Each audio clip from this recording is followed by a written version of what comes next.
इलाके को जो कि सौराष्ट्र को जो कि भारतीय जनता पार्टी के 30 साल के राज में पिछड़ा का पिछड़ा रह गया, जहां सड़कें तक नहीं बन पाई, स्कूल, अस्पताल और बड़ी बड़ी फैक्ट्रियों की तो बात दूर है, जहां के किसान को अपनी ईमानदारी से मेहनत का पैसा भी नहीं मिल रहा, जहां के बच्चों को अच्छे से कोई छोटा सा स्कूल भी नहीं मिल रहा पढ़ने का, उन लोगों के लिए ये लोग लड़ रहे हैं, उन लोगों के लिए आवाज उठा रहे हैं। और आपके बीच जब चुनाव लड़ने आए हैं तो खाली वोट मांगने नहीं आए हैं, आपके बीच ये भी कहने आए हैं, और मैं तो खास तौर से ये कहने आया हूं कि भारतीय जनता पार्टी का गुलाम नहीं है सौराष्ट्र, जो 30 साल से गुलाम बना के रखा हुआ है। बीजेपी के नेता सोचते हैं कि सौराष्ट्र तो, गुजरात की जनता तो हमारी गुलाम है, हम कोई काम करें ना करें उनके लिए, हम किसानों को जेल में डालना हो जेल में डाल दें, हम किसानों की फसल को लूटना हो लूट लें, हम बच्चों को पढ़ाएं ना पढ़ाएं, हम लोगों को फायदे पहुंचाएं ना पहुंचाएं, हम सड़क बनवाएं ना बनवाएं, उनको लगता है कि इलाके की जनता तो हमारी गुलाम है। ये लोग आपको ये बताने के लिए बैठे हैं कि इलाके की जनता भारतीय जनता पार्टी की गुलाम नहीं है, इलाके की जनता अपने वोट की ताकत को समझती है, और अब तक इलाके की जनता के पास कोई विकल्प नहीं था। अभी तक कांग्रेस बीजेपी कांग्रेस चुनाव लड़ने आते थे, बीजेपी वाले आते थे कि भाई हमें वोट दे दो नहीं तो हम तुम्हारा घर गिरा देंगे, हमको वोट दे दो नहीं तो हम तुम्हारी सड़क नहीं बनने देंगे, हमको वोट दे दो नहीं तो हम तुम्हें जेल में डाल देंगे। कांग्रेस वाले आते थे, वो बीजेपी से पहले ही डरे रहते थे। पहली बार ऐसी पार्टी सामने आई है और ऐसी पार्टी के लोग सामने आए जो बीजेपी वालों से डरते नहीं है, इनके लिए तालियां बजाओ एक बार। आपके बीच के लोग हैं, आपके भाई, आपके बेटे, आपकी बहनें, लेकिन भारतीय जनता पार्टी की गुलामी से सौराष्ट्र को आजाद कराने के लिए लड़ रहे हैं। ये इस बात के लिए लड़ रहे हैं कि अगर बीजेपी ने 30 साल में हमारे लिए कुछ नहीं किया तो हम गुलाम नहीं है, अब हम बीजेपी को वोट नहीं करेंगे, अब हम बीजेपी को वोट नहीं करेंगे, अब हम आम आदमी पार्टी को वोट करेंगे, अब की बार हम झाड़ू चलाएंगे। गुजरात में चुनाव हो रहा है, गांव में हो रहा है, म्युनिसिपल बॉडी का, म्युनिसिपलिटी का भी हो रहा है, नगर निगम का। मैं कल सूरत में था, सूरत में मुझे लोगों ने बताया कि बीजेपी के लोग गुंडागिरी से चुनाव जीतना चाहते हैं, कोई उनको वोट नहीं देना चाहता, कोई वोट नहीं देना चाहता सूरत में भी। और इस बार देखना, आप लोग गांव संभाल के रखो। कल मैं सूरत में था पूरे दिन, सूरत के बारे में मैं गारंटी ले रहा हूं, सूरत में इस बार आम आदमी पार्टी की सरकार बनने वाली है, नगर निगम।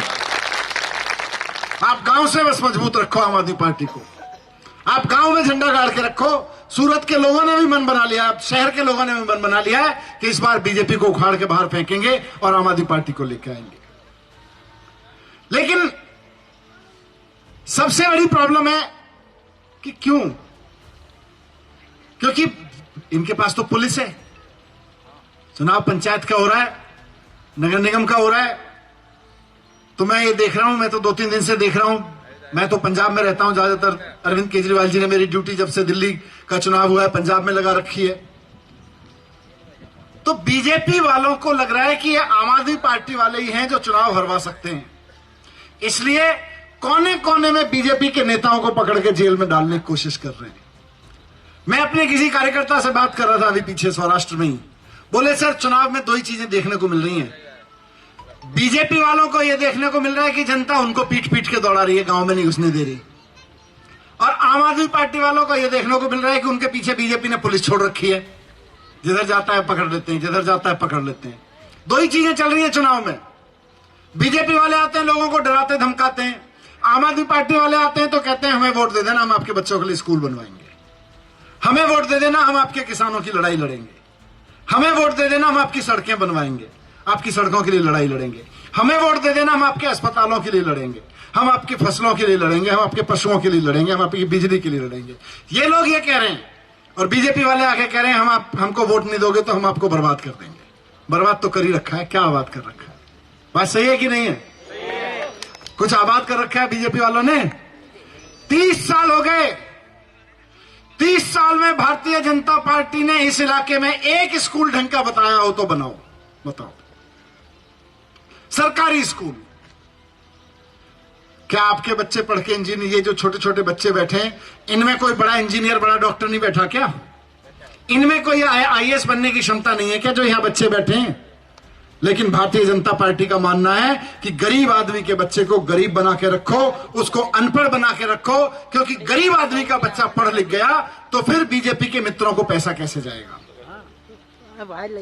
आज अरविंद केजरीवाल की पार्टी, आम आदमी पार्टी, दिल्ली में जब सरकार बनी, तो जब हमारी दिल्ली में सरकार बनी तो दिल्ली के लोगों की जो आम, एक अंग्रेजी में शब्द होता है पर कैपिटा इनकम, मतलब आम आदमी की औसत आय, जैसे आप इतने सारे बैठे हो तो कोई 10,000 रुपए कमाता होगा, कोई 8,000 कमाता होगा, कोई 20,000 कमाता होगा। हाँ, ये अच्छा किया। तो कोई 20,000, कोई 30,000, तो उसका औसत निकाल के बताया जाता है कि इस सभा की औसत आय इतनी है एक आदमी की। वैसे ही पूरे गुजरात की भी है, पंजाब की भी है, दिल्ली की भी है। दिल्ली में जब हमारी सरकार बनी तो आम आदमी की औसत आय थी 2 लाख रुपए। अरविंद केजरीवाल ने शानदार स्कूल बनवाए। मैं शिक्षा मंत्री था, मैं दिन रात वहां शानदार स्कूल बनवाने पे काम करता था। अच्छे अस्पताल बनवाए, बिजली के बिल 0 कर दिए, अच्छी नौकरियां लगी लोगों की, लोगों का व्यापार बढ़ा, छोटे छोटे दुकानदारों को फायदा होने लगा। और उसका नतीजा यह हुआ कि 10 साल के अंदर अंदर जो दिल्ली वाला एक आम औसत आदमी 2 लाख रुपए कमाता था, 10 लाख के अंदर अंदर वो 5.5 लाख रुपए कमाने लगा। आम आदमी, इनकम बढ़ती है अगर बच्चों को एजुकेशन मिलती है तो। लेकिन गुजरात में भारतीय जनता पार्टी की 30 साल से सरकार है। 30 साल की सरकार के बाद पूरे गुजरात की औसत इनकम कर रखी है इन लोगों ने 3 लाख रुपए। अगर केजरीवाल 10 साल में दिल्ली के लोगों की आय को 5.5 लाख कर सकते हैं, तो भारतीय जनता पार्टी वाले गुजरात के आम लोगों की आय को 6 लाख 10 लाख तक क्यों नहीं ले जा सके 30 साल में? क्यों? क्योंकि इनको एजुकेशन पे काम नहीं करना आता। अगर बच्चा पढ़ लिख गया तो कमाने लगेगा, 4 पैसे कमाने लगेगा। इसलिए इनका फॉर्मूला है बच्चे को पढ़ने लिखने ही मत दो। अभी हमारी पंजाब में सरकार बनी है। पंजाब तो जैसे सौराष्ट्र किसानों का है वैसे ही पंजाब भी किसानों का है, पता है आपको। और जैसे आप लड़ाई लड़ते हो वैसे ही पंजाब के किसान भी लड़ाई लड़ते हैं मजबूती के साथ में। अरविंद केजरीवाल जी की सरकार बनाई पार्टी की, भगवंत मान वहां के मुख्यमंत्री हैं। अभी 4.5 साल भी नहीं हुए, 4 साल ही हुए वहां सरकार को। भारत सरकार का डेटा कहता है, मैं नहीं कह रहा, मोदी सरकार का डेटा कहता है कि गुजरात का एक किसान एक महीने में 12, एक सामान्य किसान औसत, गुजरात का एक किसान औसत किसान एक महीने में 12,000 कमाता है। लेकिन आज भगवंत मान के पंजाब में एक किसान 26,000 रुपए कमाने लगा है। क्यों? क्योंकि केजरीवाल की सरकार, आम आदमी पार्टी की सरकार, भगवंत मान की सरकार किसानों की सरकार है। किसानों के लिए सबसे शानदार काम करती है। मैं 2 मिनट आपको बताऊंगा कि कैसे नरेंद्र मोदी ने इतने साल मुख्यमंत्री रह के आपके लिए क्या किया, वो आप जानते हो। भारतीय जनता पार्टी 30 साल से आपके लिए क्या कर रही है मुझे बताने की जरूरत नहीं है। आपके दुखती रग को मैं नहीं छेड़ना चाहता, वो जख्म है आपके। सिर्फ जेल भेजने के, डंडा चलाने के कुछ नहीं किया, पर कर्जा प्रथा से आपको, आपकी कमाई को लूटने के अलावा इन्होंने कुछ नहीं किया। लेकिन जब हमारी सरकार पंजाब में बनी, बाढ़ आ गई वहां पे, पूरे देश में सबसे ज्यादा मुआवजा 20,000 रुपए प्रति एकड़ के हिसाब से भगवंत मान की सरकार ने दिया। पूरे देश में कहीं नहीं दिया जाता। पंजाब में रात में बिजली आती थी जब हमारी सरकार नहीं थी पहले, रात को बिजली आती थी। बोले दिन में तो इंडस्ट्री को जाएगी, शहरों को जाएगी, फिर गांव में किसान खेती कब करेगा जी, रात में कर लेगा। ये नियम बना रखा था उन्होंने। तो भगवंत मान मुख्यमंत्री बने, उन्होंने कहा ऐसा है अफसरों को, आईएएस अफसरों को, आईपीएस अफसरों को, कलेक्टर को, कि ऐसा करना कल से ना दिन में दफ्तर मत आना, रात में आना। बोला क्यों जी, क्या हो गया? कि नहीं रात में दफ्तर चलेगा। बोला जी रात में थोड़ी दफ्तर चलता है, दिन में चलता है। ऐसे कैसे होगा? बोले फिर तुमने किसानों का दफ्तर तो खेत होता है, तुमने उसका दफ्तर रात में क्यों चला रखा है, दिन में चलाओ उसका भी। 2022 में हमारी सरकार बनी। भगवंत मान ने कहा कि जैसे तुम अफसर लोग तनख्वाह लेते हो दिन में नौकरी करके, वैसे ही किसान कमाई करेगा। किसान का दफ्तर खेत है, दिन में जाएगा, दिन में बिजली दो। पूरे पंजाब में किसानों को दिन में बिजली मिलने लगी। नहरों का पानी जोड़ जोड़ के गांव तक पहुंचा दिया। पूरे देश में केवल पंजाब ऐसा राज्य है भगवंत मान की अरविंद केजरीवाल की ऐसी सरकार है जहां किसानों को एमएसपी के रेट पे फसलों के दाम मिलते हैं, कहीं नहीं मिलते उसके अलावा। तो मैं आपके बीच यही कहने आया हूं, इतनी देर रात तक आप लोग बैठे हो, कि अपने मन में ठान लीजिए, बात केवल इन लोगों को जिताने की नहीं है जो लोग यहां बैठे हैं, ये तो बहाना है। भारतीय जनता पार्टी को बताना है कि गुजरात और सौराष्ट्र आपका गुलाम नहीं है। दिल्ली के लोगों ने बताया, पंजाब के लोगों ने बताया, देश के अलग अलग राज्यों में लोगों ने बताया, बारी अब गुजरात की है। इन लोगों को लगने लगा है कि गुजरात हमारा गुलाम है। गुजरात को पुलिस के दम पे चुनाव जीतेंगे, प्रशासन के दम पे चुनाव जीतेंगे और उसके बाद में गुजरात के लिए कुछ नहीं करेंगे। गुजरात के बच्चों के लिए, गुजरात की महिलाओं के लिए, गुजरात के किसानों के लिए कुछ नहीं करेंगे। तो आपसे मैं बस हाथ जोड़ के यही विनती करने आया हूं, ये लोग बहुत शातिर लोग हैं, बहुत बदमाश लोग हैं, इनके पास पैसा है, इनके पास पुलिस है, लेकिन वोट की ताकत के आगे कुछ नहीं है। अगर आपने वोट की ताकत थाम ली तो उसके बाद इनकी सारी ताकतें फीकी पड़ जाएंगी। और आपके पास सबसे बड़ी चीज है आपकी मेहनत है और आपकी सच्चाई है। आपने किसी का दबाया नहीं रखा, मैंने भी नहीं दबा रखा।